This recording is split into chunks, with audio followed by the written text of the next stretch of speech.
Okay. You ready? Yep. Yes, sir. Hello, everybody. Hello, everyone. How you doing? Hey, New Beach Grove.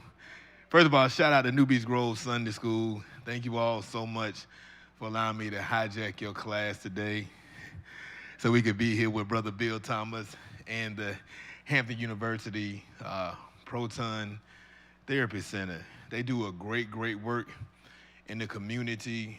They're serving so many different people who are suffering, who have suffered, who are suffering and have suffered from cancer, and they've done a great job because you still are like 100% success rate, correct? We're doing good. We're right there in terms of cancer and does two Hold on, turn on. Our center has two missions to accomplish. Number one, there's three really. Number one is to cure cancer in terms of if you get it, cure it. Number two, if you have it and it has metastasized, that means it has moved around the body, is to ease human suffering. That means you're going to be able to live a quality life as long as you possibly can. The other part, which is even more important, is to do the research to find out why after 100 years of research of cancer and trillions of dollars has been spent on this particular ailment, there's no solution for black people. There is no solution. No one knows or have studied or have done the research to find out why. We can find out how to send rockets to Mars and Jupiter and around the sun. We can do everything in the world. But when it comes right here on our piece of Earth right here, we haven't figured that out. And Dr. Harvey, Wilmar Harvey, president of Hampton University, is convinced that this is what we must do, and he must start. Just to add a little ounce of that, we could be doing the research, more research than helping people. But Dr. Harvey, and you make more money doing the research, Dr. Harvey is committed to helping our people.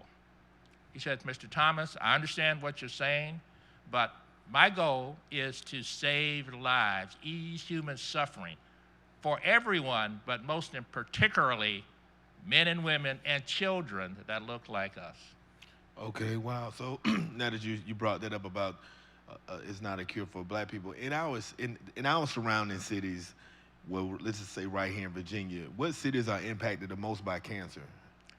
It's truly sad, and I got to do a better job at that, and I guess I got to get with Robin Moore to educate our community. In Hampton Roads, cancer to black people, we love everybody. We love white folks, we love Hispanics, we love people of color.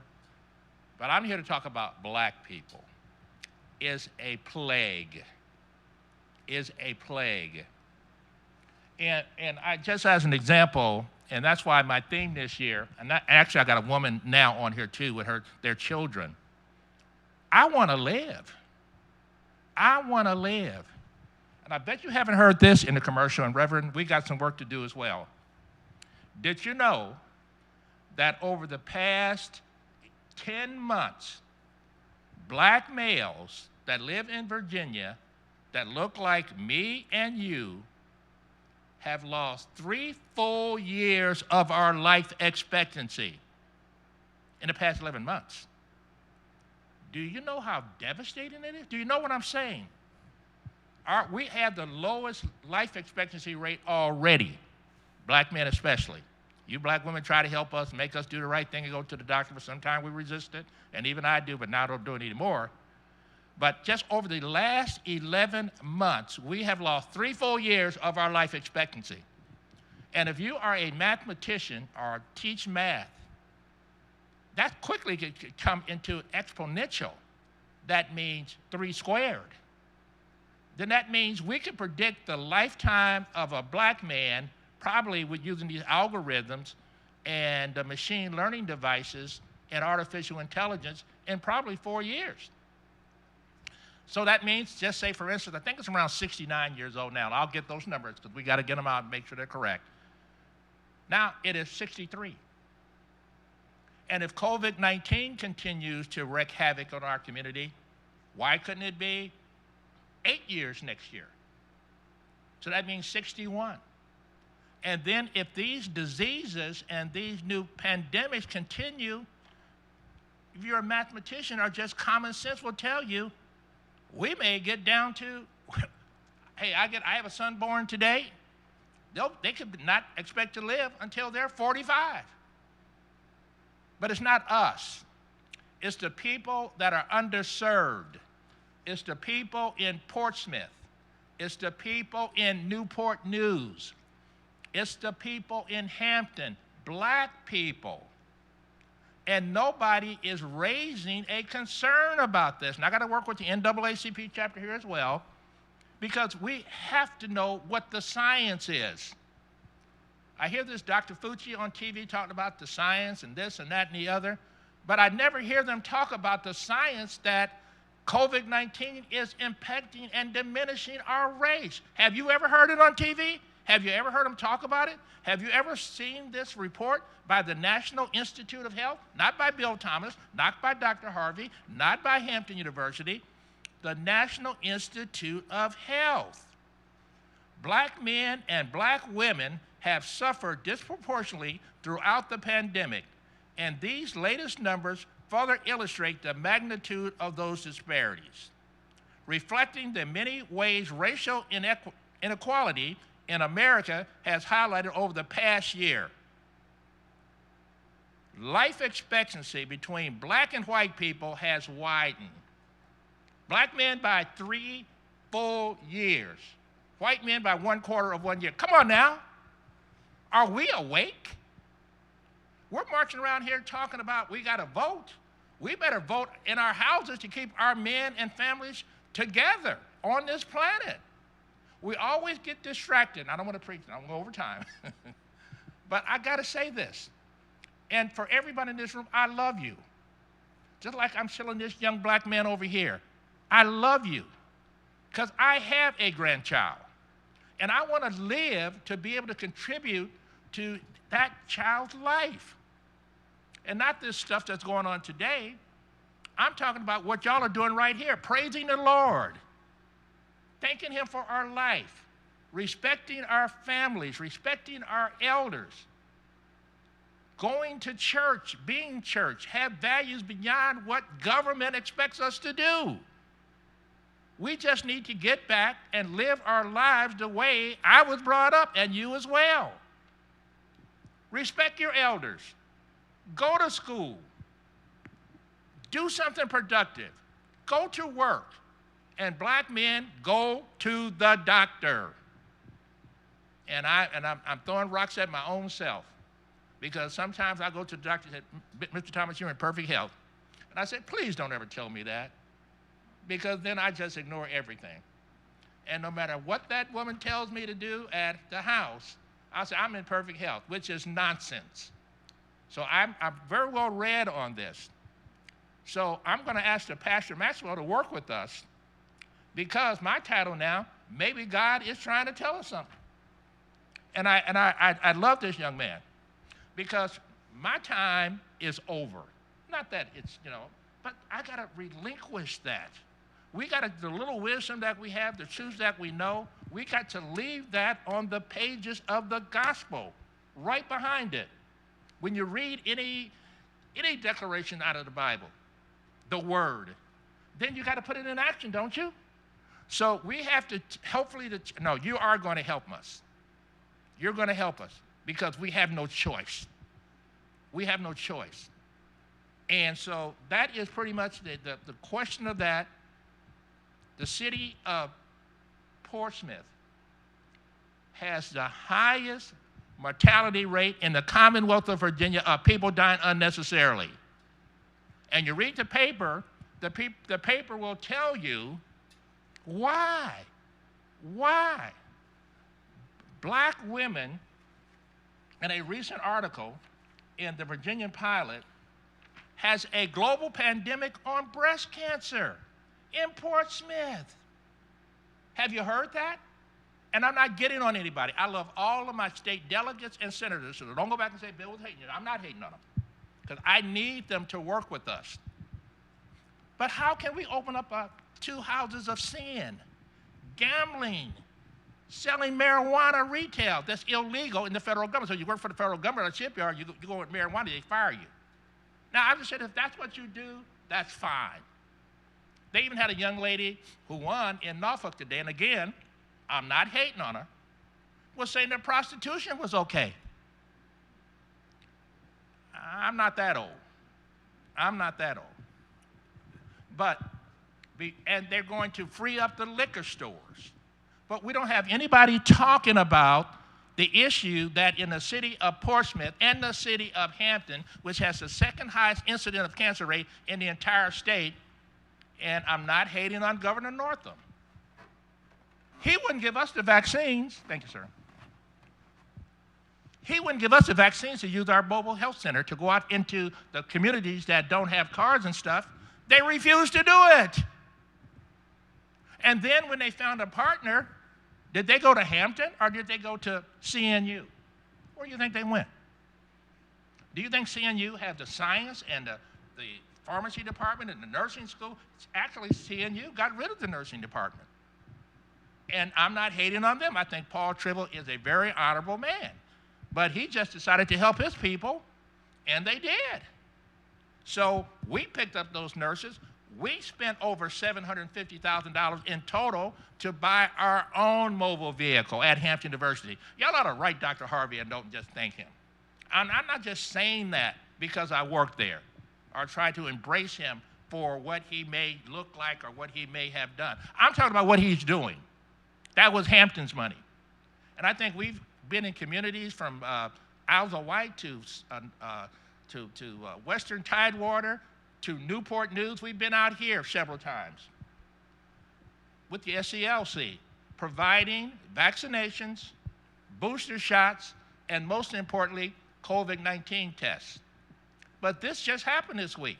They decided, and now even in Newport News, I'm not hating on anybody. I love the mayor. I love all the city council people. I have anything. But not one black person stood up and said, why don't you allow Hampton University to help you? They have a $250 million facility just for these activities. Again, don't go back and tell Paul Trill, my good friend, that's fine.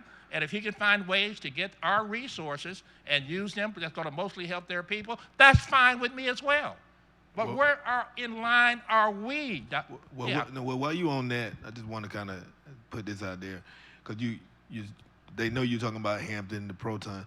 Why is Proton Therapy better than the other treatments? Or what are the first of all, what are the common treatments for cancer, and then why is the Proton Therapy better, if it is? Well, first of all, it doesn't harm healthy organs. It doesn't. And you don't have to drink a very serious or take needles for a very serious illness that is in effect is poison. It kills the proton, it kills the cancer cells, but it also poisons your body. It's unnecessary to get the surgery.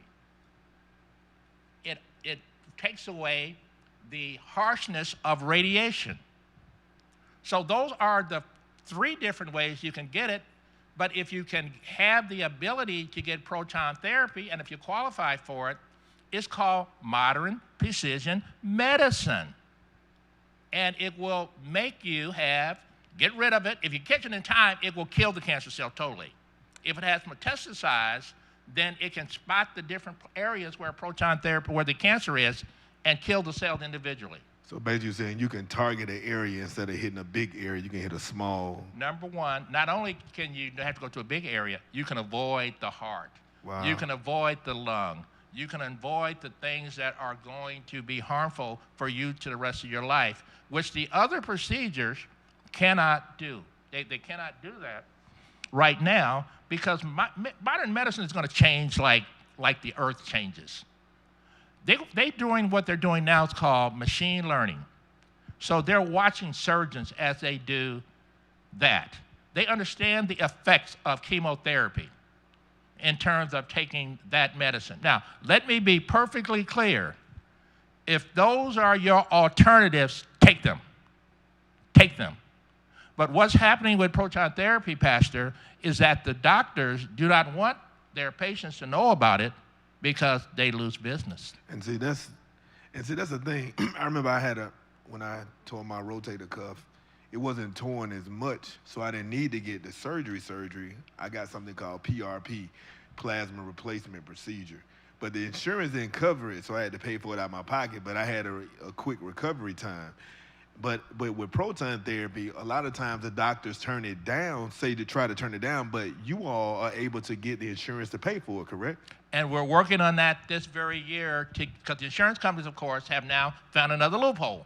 Mm-hmm. And this year, we have taken it to the new governor, to an attorney general, to aggressively go after the insurance companies that are stealing folks' lives by turning it down, like in your case. And see, the problem with cancer and the injury that you had, you can't wait around. I mean, something's got to be done. You can't sue the insurance company and wait a year or two before they come to a decision. Exactly. And what I'm saying is athletes use that type of procedure all the time. That's how they're able to recover so quick. But because the doctors don't make as much money with it, right, they kind of push it down. But what I'm saying is you all have lawyers, so they'll say, I know you're saying a lot of times, well, I hear you all saying, just come for the treatment and we'll handle the insurance company, because a lot of times our people are uneducated when it comes to different ways around when insurance try to keep us from doing certain procedures. Now, if my PRP would have cost thousands of dollars, I would have had to get me a lawyer, but it was only like $400, $500 per procedure. But how do you all help? I hear you saying you're going to the attorney general and things of that nature. So if I have insurance and my doctor says, you know what, you have cancer, I need you to go to radiation, I say, you know what, I want to go over where Bill Thomas is and I want to get proton therapy. How do you help those individuals? What you need to do is and I'm going to reach back out to you guys. We can't do it alone. All you need to do is to write your state senator, write the governor, and write your state delegate. During my years at Hampton, I've been there 22 years now, 23, and I'm not on anybody. Please believe me, I'm a God-fearing person. I don't talk about anybody. I definitely don't talk to them behind their back. Well, you live, so they hear you. Go ahead. But two things: we don't get help from our elected officials. They don't support what we're doing, and I mean, don't support it. They don't support the funding that we get. They don't support the proton therapy legislation that we're trying to get done. But there was one young man who walked up to me after a committee meeting, maybe 7 years ago, and he said, Bill, you know, I know some of these people in this room, and they were mostly Caucasian people in the boardroom for the meeting with the Appropriations Committee, and not one person, either white or black, stood up for us. So after the meeting, he said he was going to dedicate his career toward helping us. And that young man's name was David Yancey, right here in the city of Newport News. He helped us get 4 laws passed to help patients like you get around the negative denial rates that the insurance companies were doing. And we're going to take his bill, we're going to try to tighten up those loopholes. But I need your help. I need you to pray or call, and it all takes a phone call or it all takes a letter. I'll help you with it if you choose to want to help us with that. But those are the things that we're fighting. We're fighting our own people. We're at war with each other. Because I'm telling you, from the shipyard with asbestos and all those kinds of things, which for the most part have to get chemotherapy to deal with that. And as Pastor had just said, proton therapy, you take a 5-minute treatment and you go back to work. You don't lose any productivity. You just go get up off the machine, which is non-invasive, and you go back to work, and after maybe from 10 to 17 sessions of that, you're done. With the other things, you're laid up for a while, and you're non-productive, especially if you were in an athletic position or with that as well. But we need your help. We need for you to reach out to the young lady who took David Yancey's place. You know what? In 2 years, we haven't seen her. Not one time. She hasn't come by the campus. She hasn't come by the Proton Therapy Institute. And please believe me, we're helping more white people in Newport News than black people. Because we have to do, I think it may be on us to do maybe a little bit of a job, and Robert's going to help us do that, making sure you understand the difference between the two. And in the manual that you have here, excuse me, in the brochure that you have here, we have a series of charts, and it'll tell you who we're helping and where. So you see a chart here. You see the chart here, and we pass those out, and we'll pass them out again. And in this chart is completed patients by zip code. And sure enough, Newport News is on here, right here. Hampton is on here with a big chart of who we've helped. So those folks are coming. Very few for Portsmouth and the areas that need it the most. But that is pretty much it. And this shows you by disease, what type of disease, breast, prostate, et cetera, et cetera. But again, Pastor, to be very, very, very, very respectful of your time, we need your help. We cannot do this alone. We just need you to make the phone calls. Call the new delegate and ask her, are you helping us? Are you doing things? And this is not like to help us to get something or anything, but you know what they'll tell us?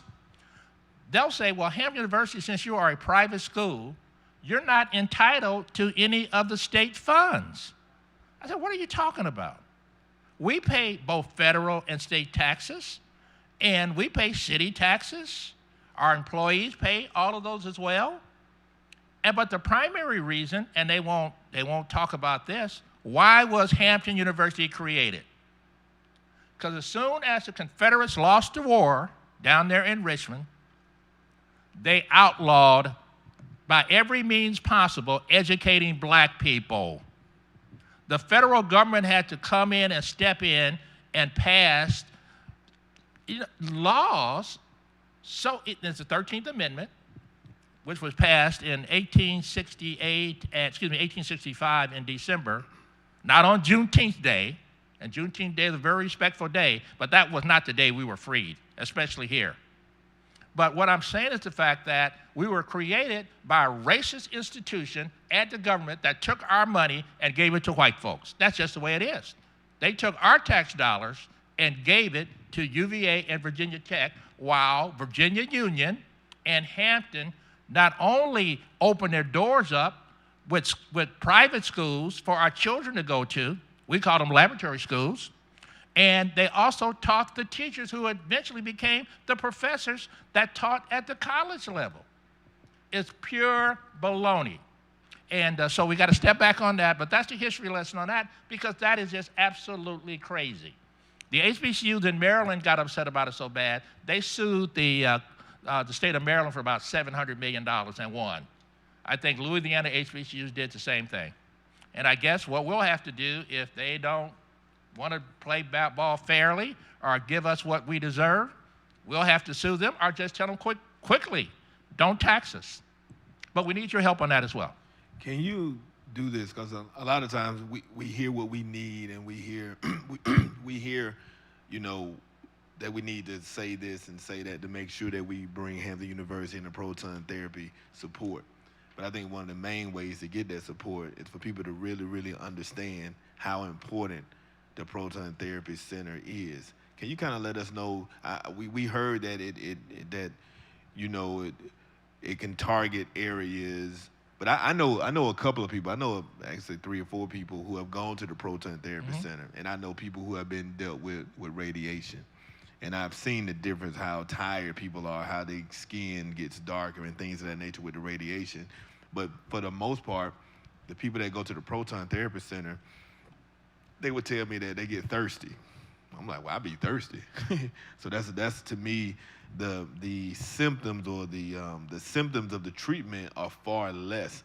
So you all have a great success rate. So can you speak to the success rate? Can you speak to the symptoms can you give us a difference between the symptoms that you have with radiation and the symptoms you have with proton therapy, the recovery time you have with radiation and the recovery time you have? I know you said it, but kind of go into more detail, because I think that what helps people make these calls, because maybe they don't have the experience I have to have seen people who go through both. As a pastor, I see people that go through diseases and sickness all the time, and I always try to send people to the Proton Therapy Center. I even tried to send my dad when he went through his, but he's old school, no knock on you because you old school too, but he just felt like he wanted to just go the traditional route because he really wasn't educated. Even your doctor, the guy, one of your doctors ended up calling him and talking to him, but he decided to do it the way. I mean, he's okay, but at the end of the day, I knew that it would have been less invasive to go through you all.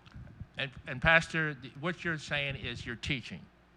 And what I would like to do is get the same doctor, Dr. Alan Thornton, to write those scientifically down, and I promise you by next Sunday, I will have that list so you can pass out, because I don't want to be anecdotal and miss something.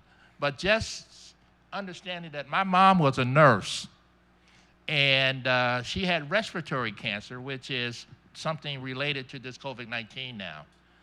And both of my sisters, my sister and my sister-in-law are doctors. They went to Harvard, and they went to MIT, and then they went to the medical schools to do it. And the hospitals were afraid of them because they were very, very feisty and wanted my mom to stay there. My mom didn't want to take chemo, but like I said, if that's the last choice you have, you got to take it. One Christmas, my mom told me to come down. She was in the hospital in Kansas City. Actually, she was in Florida, but they were vacationing. When it came down to a very, very important day for her to decide whether to continue to take the chemos or to go home. She said, son, I want you to come on to me over the Christmas holiday. Don't bring your computer, don't bring no books, and don't bring no business. I just want to talk to you for 24 hours. She told me she wanted to leave the day before Christmas, and I was to walk her out of the hospital because she couldn't stand the chemo and the harsh radiation anymore. I'm trying to get to your point, but I'm going to get you the details of it. She said, as a nurse, I've lost all control of my bodily functions. I can't control anything. This isn't worth living. But your sisters won't let these doctors let them out, so you come and you get me out of here, which I did. And she lived another year, but she lived it in the way she wanted to because she knew the end was eventually going to happen. But she didn't want to take any more harsh radiation, and she didn't want to take any more chemo. And that, sir, is the difference. When you have proton therapy, what they call now precision medicine, it will translate over to a healthier process for you. But again, let me make this point. That's why I want the doctor to write something so that it's medically prescribed, is the fact that if you have no choice, you got to do what you have to do to save your lives. But in my judgment, after I saw how my mom suffered, I even stopped going and taking cancer medications, or not medications, but physicals and checkup. I told him, don't even check for cancer. He said, the doctor would say, why? Because I'm not going to go through what she did. I just rather, and it's crazy as hell for me to do that, excuse the language, but then Dr. Harvey said he had met some people who came up with, saw this new procedure called Proton Therapy, and he said, you know what you can do? You can get your cancer, if it gets it in time, totally get rid of it. And then later in life, if it metastasizes, that means it's spread, they can still let you live a healthy life. After I read and did the research that he assigned a committee for us to do, I went to the doctor, test me for everything, because now I've gotten over this thing. Cancer is the most frightening, the most nasty, the most awful word you can ever hear. I lost my dad from prostate cancer. I had my sister, she got through it, with breast cancer. I had uncles that have died. It's just horrific through our families, with cancer from smoking, or being firefighters that deals with asbestos and stuff, or our war fighters who came back from the war when they were burning all these different kind of chemicals and breathing them into their system. Or the people out there at the shipyard scraping paint and stuff. That's all asbestos related, and they'll do it. But that is the overall view, and that's the good part. I'm going to take you up on that, and we're going to get that to you. But if you can have the proton therapy, you will not have to do things. Or if you have a cancerous cell right below your heart or right below your lung, when they do the radiation, it's going to hit it all. Proton therapies with precision is going to zap that proton, into that cancerous cell and make it explode without harming the lungs, the heart, the throat, or even when you have the brain cancers, your vision or anything. That's just the difference. But I like to get that laid out in two pages. No, that's how you need to lay it out. Nobody want to hear all that science stuff. We want to hear stuff in lay terms. So when you stick to this type stuff, okay, you should stick to this right here, then fuss. Okay. Because when you say what it helps, then fuss, we can hear you fussing more. All right. But I can't hear you when you start off fussing. Okay, I got it. You start off fussing, I don't know what I'm doing, right? Right. But when you tell me what it is I need and why it is, so he's telling you it targets that area. Precisely. So that means men, you can still keep making babies when you got proton therapy, but you might not keep making babies. I'm trying to say it a nice way. You feel me? So, we don't care about nothing else a lot of times. We just don't want that to be messed up. You feel me? So a lot of times with the radiation, that causes you not to be able to, do what you need to do with your wife. You understand? With your wife. And also, I like that. Yes, also with the radiation, like you said, if it's right under your heart, it's gonna hit your heart. It's gonna hit your lung with the radiation because they can't concentrate it. And so that's why I want to educate our people, is because even though this is at a predominantly black university, they serve more Caucasians than anybody. Not saying I don't want my white brothers and sisters to be saved. I need them to be saved, but they already are ahead of us anyway. But the thing about it is, for you to have it at a HBCU and we aren't taking advantage of it, like even I know I probably had to take this down. I'm going to leave it up. My dad, he know I'm going to say the truth. Even with my dad, I'm glad he's okay, but I had connections. Miss Spells work here. She the CFO. I know Mr. Thomas. I know the president. I talked to the doctor. You could have came here and stayed and done that and have a more concentrated, a more precise hit on just that cancer cell and not the rest of your body. So many people are tired and so many people don't live the quality of life when they receive radiation because it takes so much toll on the body. And not only is it killing the cancer cells, it's killing some of the good cells as well. That's why I advocate for the Proton Therapy Center. That's why I want us to be educated, because I don't want you to just get treated for cancer. I want you to be treated for cancer and still have a great quality of life. Just like he said about his mother. A lot of times people don't want to go through it, and we look down on people and say, why don't you want to get treated? Because if they're going to get treated and they can't control their bodily functions, they need you to take them everywhere. They can't sit up. They can't even feed themselves. They're saying, I'd rather just die than be a vegetable. And so the proton therapy gives you that second chance to be treated and still have the quality of life, be able to enjoy your family, be able to enjoy your wife and your kids, continue to go through it, but don't have the severe symptoms that radiation causes. So anyway, go ahead. Right on point. You're right on right. But I'm still going to get it for you. We're going to put it in those terms. I want it. Yeah, I'm not saying I don't want it. No, I'm fine. I got it. I'm just saying we got you right now. I got it. The doctor not here.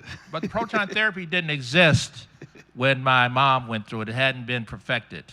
And a lot of these clinical trials that are done with new technologies in precision medicine, we don't participate in it because of a lot of things that have happened that are long gone and past at Tuskegee, at Johns Hopkins, that they misaligned black people and tested us illegally and did all the things which you guys are all aware of. We got to get over that too. We have to move forward, but we have to do it in a very organized way. So my first takeaway from this is to provide you with a clear delineation of the differences between proton therapy and the other options you have: chemo, radiation, and surgery, and let you look to see that. But scientifically, I can tell you anecdotally that if you can get it caught in times, that means you have to go to the doctor and get your checkups, and they say, oh, there's an indication of cancerous. But see, what the doctors will tell us, that's why my doctors are all African American. Oh, we're going to wait and watch. Wait for what? Wait until I die? They'll tell you this, wait and watch? I asked the man, have you lost your mind? What am I going to wait for? Till it get worse? No, we want to see if it grows. No, I want it out of me today. I'm headed to Hampton University Proton Therapy Institute. They got to zap that out of my body. I don't care what. But and the costs are there. If you're over 65 on Medicare, you qualify. You qualify. So there makes no sense whatsoever for you to not have an option of a treatment that's going to spare healthy organs, that are going to let you live a quality life if it has metastasized. Because my mom would still be here today probably because she'd have lived as long as she could, because all her situation was she didn't have control of her life. She didn't have control of nature. And my dad's the same way, as expressed very eloquently by Pastor, is the way that, no, he's afraid of something versus something else.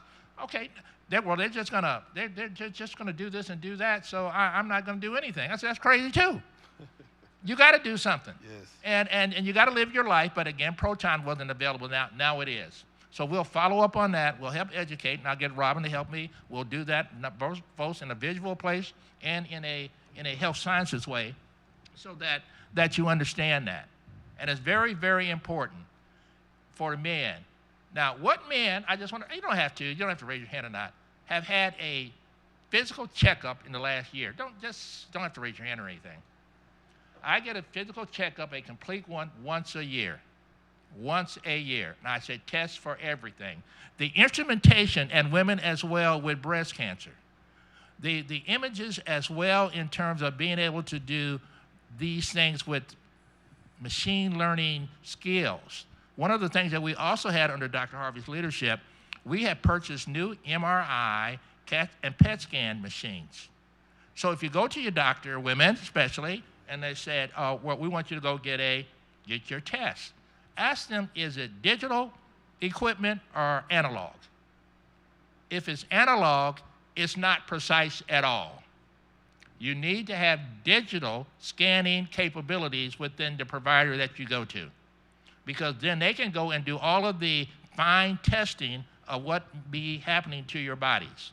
And we have a digital MRI and PET. We have all of that because that is now modern medicine.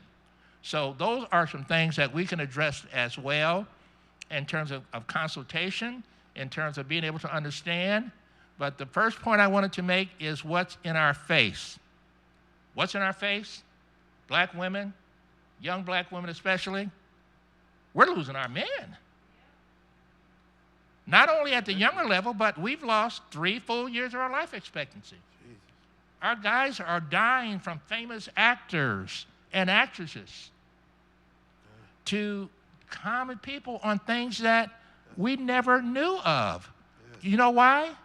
We're not getting the medical support and education so that we can make the right kinds of decisions. I mean, you can just look at the loss of life of young actors that have lost it to colon. The city of Chesapeake leads the Commonwealth in colon deaths. The city of Portsmouth leads the Commonwealth in breast and prostate. The city of Petersburg, outside of Richmond, they lead the America in prostate death among black men. And you know, not one of the delegates that look like us have brought that into contention as to why that's happening. I had a young lady, I tried to sit down and talk to her, and then she lost, and I'm glad she did.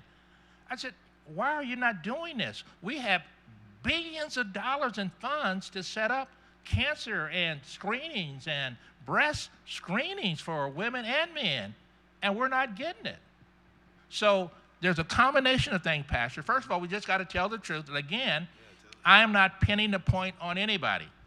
I'm taking the challenge to Pastor here at this particular church to help us get out the word in layman terms. I got you. We got you. Well, I like the doctor thing too, but since it's no, we'll have both. I like having both.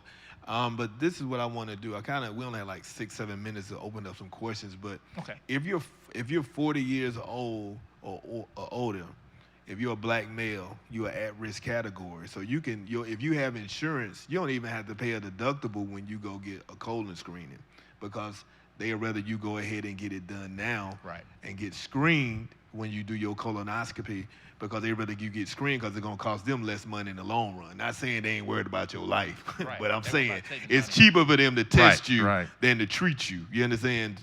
To catch it early. So I got my colonoscopy. you know, the worst part is the preach stuff, you know what I'm saying? But at least you lose some weight because it sure get the stuff out you. But, Right. but it's definitely good to do. And I think with Chadwick Boseman and other people that have died of colon cancer, I think we pay more attention to it because we say, wow, if someone with all this money can get this and die from it, then of course we know we can as well, and understand that we're finite creatures. But with that said, we don't have a few more moments. Any questions? Anybody have any questions out there? Oh, we got 3 of them. Hold on. Hey, let me get you later. Let me get you after them. Can you pass it back? Because you on the radio all the time. No, don't give it to him. He talked a long time, too. Give it to him right here. Oh, Lord, make it short. Don't give me no long speech now. That's my dude. It's worth it either way. No, this is our health guy. Very serious, though. Brother Strong, he's over our health ministry for the men. He does a great job. And so y'all just clap for my dude. He good. Thank you for taking care of our men's health. A real important question. Proton, it was something that was offered to me. Oh, well, I had to fight for my insurance company. I was like his father. I went a separate way because of so much difficulty with my insurance company. But if you do radiation, can you do proton if you incur another level of cancer? I did hear A great question. Yeah, when y'all talk, make sure you put it up. His question was, if you start doing radiation, can you switch and do proton therapy? That was the question. That, and Also, if you develop cancer in another part of your body, can you are you still eligible for proton therapies? Anecdotally, and I can find the answer correctly, the answer would be yes, anecdotally. But let me give it to you with the specific expertise to make sure that that is correct. But I've seen it happen before, but I want to make sure I get the right question answered to the right person to make sure that we're on the same field. But anecdotally, I've seen it happen. But let me get you the correct answer, and that'll be a part of my report back to you next Sunday. Thanks for the question. Thank you. Great question. Brother Thomas, I had a question, and it goes along with what this brother said. We have insurance. Insurance is not going to let me come there. You don't have the money to come there. What is Dr. Harvey and what are y'all doing for the community? You talk about Portsmouth, you talk about the cities that are not doing anything, but if we want to come, we can't afford to come. They're blocking us.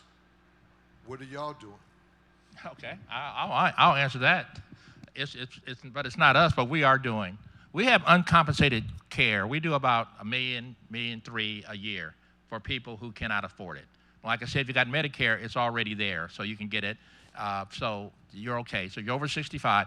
The point with cancer and insurance companies, which is a profit-motivated thing, from 0 to 18, it's covered. From 19 to 64, it's not covered. So that's a fact. And because then the Medicare will pick it up. The problem is we're doing our part.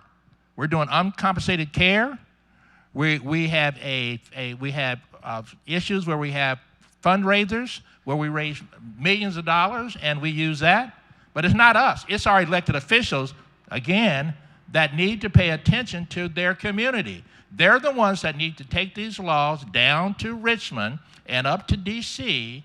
to get our community the same level of medical coverage that they give their white communities. And that's just as pure, and I can just lay that out to you. Now, if you want to work with me on that, that's the problem. They wouldn't even give us, Governor Northam, and I'll send you that letter. I had to write a letter to them. They wouldn't even give us the process of getting the vaccinations that we had with our mobile unit. They refused. Till I wrote a letter and put it in the New Journal Guide, and then the next day they got it done. We have a total lack of concern of black lives in Virginia. That's the problem. That is the problem. And like I said, David Yancey, who used to be your delegate here, he advocated for these kinds of things that you're asking me for. Dr. Harvey, I don't know if you heard me say it before, we could go and do research like Johns Hopkins, like the Mayo Clinic, like Centera. That's where you make the money. You don't make the money in patient care. But Dr. Harvey made it an ethos at our institution to help people get access to it. And we walk our talk. We really do. Over 28% of our patients are black. With all the things I just said we did. And that's because of Dr. Harvey ethos to do this. If you went to St. Tara, if you went to Riverside, you'll look at their numbers in terms of those kinds of participation among people that look like you, it'll be in the 2 and 3%. Because then if you look at our charts that I just put out here, the largest benefactors of proton therapy are the people that live in Virginia Beach. You know why? Their delegation makes sure that they have the resources to get it done through creating the jobs, and it's crazy. But no, sir, it is not on us. You're doing your work. The pastor here is doing his work. About the 4th time I've been here, we're talking. Yeah, and I've written a letter too from the NAACP to the governor in order to get some of the monies that he's talking about. So he does reach out to get help, and also I know y'all have a lawyer team too that advocate, that go to the insurance companies that work. So say if you go to treatment and you have insurance and you go to them. I can't speak for the non-insurance part, but I know if you have insurance and you go to them, they have a team of lawyers. If I'm wrong, let me know. And their lawyers begin to advocate to make sure that they show that they get your treatment paid for through your insurance, because you don't have the time or the resources to be advocating for yourself for your insurance to pay, because you have the right to have your insurance pay for whatever treatment you choose. Absolutely. Because you're making an educated decision because all the information is given to you. They try to force you to do the radiation, but they do have lawyers that represent you, that you go there and get your treatment, you have your insurance, and they work out the rest of it. So they do work with that. I will say that I'll attest to that. Now, to that question that Brother Strong asked, I definitely want to research back for that, because I do know some individuals that called the proton therapy, but I don't know if they was too far gone, but they did have radiation before, and they weren't able to be treated from the proton therapy. So I don't know because it was too far gone, or they had done too much radiation, but I know that's why you're asking that question. And that was the correct answer, but I want to, because you can't radiate over previous radiations that I've done outside the proton therapy. There comes a point where your body just can't take it anymore, anything at all whatsoever. But we'll get that answer. And then I'm also going to send you the House bill that we're putting in this year to close the loophole so the insurance company can stop denying black people insurance that they need. And I'll give that to you. You call as many people as you can. Call your current delegate and ask her to support it. That's our problem. Okay, I will make sure I do that. Oh, go ahead. You got another one? You just going to another keep the question. mic. You just preaching today, huh? Another takeaway, could you give us the first step? I'm 62. If I went to the doctor, they told me I had to take chemo, and I wanted to come to you guys. When you bring back the information to Pastor, could you give us the step procedures which you might need to do to come to the Proton Center? No, I'll give you my cell phone number right now. You call me, and I'll set it up, and I'll have you talk to our doctors. 757-880-1653. I expect a call on Monday. Well, I'm working Monday morning, and I'll set that up. That's what we got to do, and that's what we can do. No, don't say it again. I'm not saying let me say that again, because it's live. You can give him his number.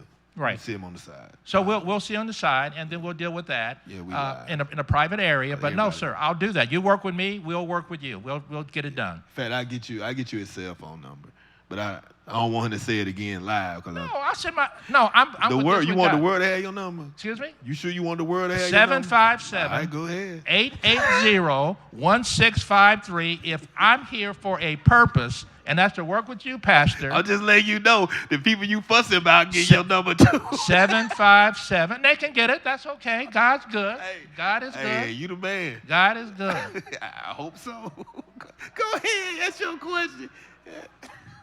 Okay, so I'm a person. I would like to take action, but when you ask me to go home and call my delegates, I probably won't. So my question is to you, Pastor, and to you. is there like a letter that's pre-populated Yes, ma'am. with the verbiage we need? Yes, ma'am. That you could give to the congregation, and then we sign those letters, and we do it like in an organized way. We have like a day. We all come, get these letters, sign them, and we send them out. Or We can just email it. Ain't got to do all that. You can just Okay. email it to you. You email me. Okay. I will send you a form letter, and as soon as you get it, I'll turn it around. I'll do it today. And can I give out my email address? You can do whatever you want to do. It's your stuff. Your email. And it's real simple. It's bill.thomas@hamptonu.edu. And I know we're getting. Well, really, what they're going to do, you're going to email me, and I'm not going to give everybody my email, and I'm going to email it to my people. I got it. So, yeah. I'll get it to you. Yeah. But let me tell you why I'm here. I hate cancer. Cancer has taken at least 15 of my family members. 15. And it's not like they're ignorant or don't understand what needs to be done. Cancer is just greater. My sisters went to the best schools in the country and are doctors. So it's nothing that we can do about it. I hate it. And I also hate the way the government and local government treat us to let our people live in misery, die unnecessarily, and killing our men unnecessarily. I am with this. Dr. Harvey told me to take off the gloves. He said, Bill, you just talk about this passionately. We're doing, and he's the leader that put us to this. So I'm not ashamed. I can't work hard enough anymore. I have to work harder to get the information out. So I'm all in. Yeah, we'll make sure we get the information out like we're doing now. We'll get all that to you. That's a simple thing. So that's it. So look, we gotta get ready to go because we got church at 11 o'clock. So thank you, Brother Thomas, for being here. Thank you so much. Thank you so much. All the stuff you need, talk to him. He'll get it to you. But yes, we can get it to the officials. We'll get their contact information to you all, and I'll contact them, directly today. I'm sure they watch it anyway. I'm sure they heard you. They watch our streaming, so they heard you. So I'm sure they'll give you a call. Just one quick point, then I'll let it go. All right. Our theme is really simple. It's on all our brochures. And it was given some time ago by Reverend Dr. Martin Luther King years ago, 55 years ago, when he said, of all the forms of inequality, injustice in health is the most shocking and the most inhumane. Say that one more time. Martin Luther King, which birthday is going to be celebrated tomorrow, said this 53 years ago. Of all the forms of inequality, injustice in health is the most shocking and the most inhumane. This trumps everything else. Yes. If we're not here to live, to leave our legacies, to take care of our families, what are we here for? Yes, and I love that point. And with that point, God says he wishes above all things that you be in prosperity and good health. And I believe Satan attacks those two areas more than anything else because God really wants you to be blessed in those particular areas. And one thing about health and wealth, health directly impacts your wealth, and wealth directly impacts your health. So if you have bad health, it will impact your health negatively. And if you don't have the wealth, it will impact your health. Your wealth will impact your health negatively if you don't have the money, and your health will impact your money if you don't have the good health. And so when we do these things, and we do this thing in this country that we call the greatest, and we sometimes have people far less insured than even some of the countries who don't have the resources that we have, that's definitely inhumane when you just let people sit out here and die because they don't have insurance when we're the most wealthiest nation in the world. And so when I know that if I affect your health and I don't take care of your health, I know it will affect your wealth, which means I know I can continue to keep that gap between the have and the have-nots even broader. So the reason why King was saying that is because he understood sometimes the ploy of individuals who may be in office, who may not love people of color or people of any other race, and may not even love their own race. Because when you only worried about yourself and not people, you definitely aren't worried about taking care of health care. And it's amazing how senators and congresspeople have health care paid 100% by us, yet continue to have these health disparities for people who don't have the money to afford it. Yet they can write raises for themselves of 40% during Congress at one day. They can shut the government down and other people don't get paid, yet they continue to be paid even though they're the ones shutting it down. So we definitely have to make sure that we lift our voice up. Thank you for that question. We're definitely going to get with Mr. Bill, get those pre-written letters and get them to you all so that you can distribute them, and then we'll make you over it. That's your job. Make sure everybody get them out. All right? Thank you all so much. Get ready for church. Good night. Well, good morning. Bye.